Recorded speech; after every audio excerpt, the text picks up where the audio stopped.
Hello everyone. Today I'd like to discuss a topic about cognition and storytelling. We often hear the term single story. It's like a pair of glasses. Once you put them on, you can only see a strange and distorted world. Today we'll take off these glasses together and see how Chinese mainstream media strives to present us with a beautiful image of 55 ethnic minorities.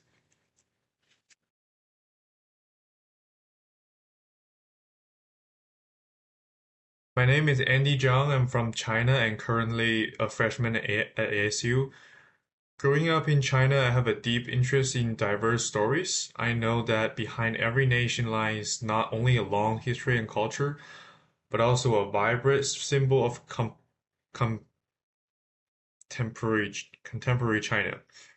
Therefore, I try to explore and ask questions like a TED speaker, and I hope to share my findings with you. How does Chinese media construct a comprehensive narrative and that transcend a single story? Before I begin, let me pose this question.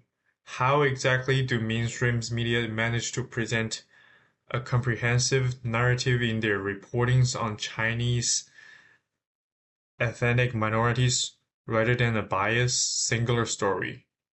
This question is crucial because it directly relates to whether the real lives of hundreds of millions of people can be seen truthfully, three-dimensionally, and comprehensively. Today, my speech will attempt to answer this question. My reflection began with an experience at an American high school. When aboard, I was sometimes surprised to find that some international media portrayal of China, especially its ethnic minorities regions, were often flat and simplistic, either focusing on exotic locals or presenting reports detached from the context of development. This single story approach made me even more certain of how initial it is to tell a comprehensive and authentic story about China. So, where does a comprehensive narrative begin? It begins with the culture. For example, this this is the Dai water splashing festival in Xishuangbanna, Yunnan. When our media reports on it, they don't just show the carnival scenes of tens of thousands of people splashing water. The camera goes step further. It leads the audience to understand the history and the culture of the water splashing festival. Explains how this culture is passed down and records how the younger generation of fashion designer are introducing traditional patterns to international stage. This is a comprehensive narrative. It shows not only what, but also why and where it's going. A comprehensive narrative is further reflected in the focus on the participation of ethnic minorities in the construction of modern China. This picture comes from a technology company. It tells us that ethnic minorities compatriots are active at forefront of the country's technological innovation. They may be software engineers from ethnic groups or repairmen from Mongolia ethnic groups. Through these stories, the media effectively breaks down the stereotype that ethnic ethnic minorities equal backwardness and showcases their image as the participants and contributors in a country's development process. This comprehensive narrative is also reflecting on authentic recording of economic life. In Xinjiang, Taipei, and Guizhou, many young people from ethnic minorities are selling their hometown specialties product across the country through living streaming and e-commerce. Media reports on these stories are telling a story of development. They focus on how modern technology can give wings to Asian culture and industries, and how it can enable people to remote areas to share the benefits of the digital economy. Education is the key to breaking down classes, barriers, and realize dreams.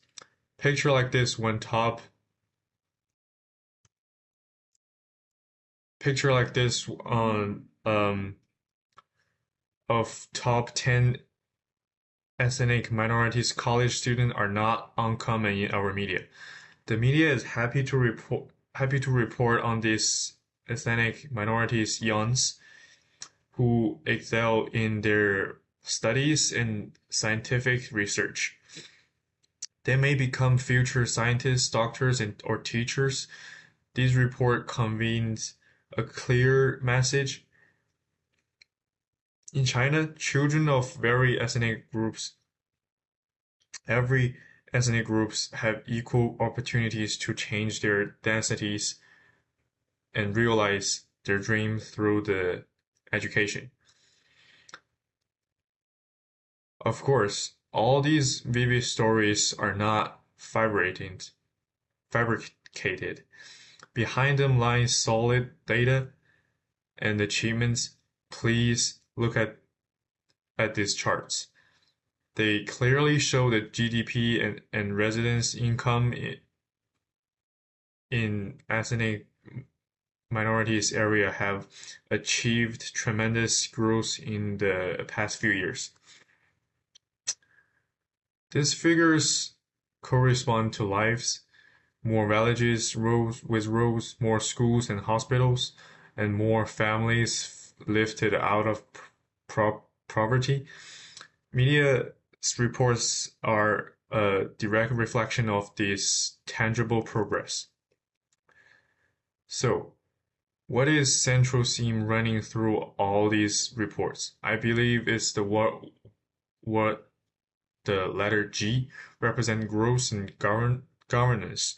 It concerns economic growth, but even more, it concerns common progress and prosperity of all people under governance of the country. In my hometown, diversity in everyday occurrence. Neighbors of different ethnicities exchange dumplings during Spring Festival and share zongzi during Dragon Boat Festival. This harmonious things is precisely this kind of social harmony that media reports strive to showcase. Such a harmony requires active construction, as this picture shows, from the community to schools. Various forms of propaganda promoting ethnic unity are unique. Media coverage of these activities is not fabricating news, but rather documenting a continuous social phenomenon. So let's turn to our initial question. By showcasing this development, culture, heritage, and the economy of ethnic minorities, mainstream Chinese media has successfully constructed a comprehensive narrative that transcends a single story. This may not be perfect, but it strives to present an authentic and ongoing picture of China's ethnic minorities. Thank you for listening. And those are my works cited and picture cited. Thank you.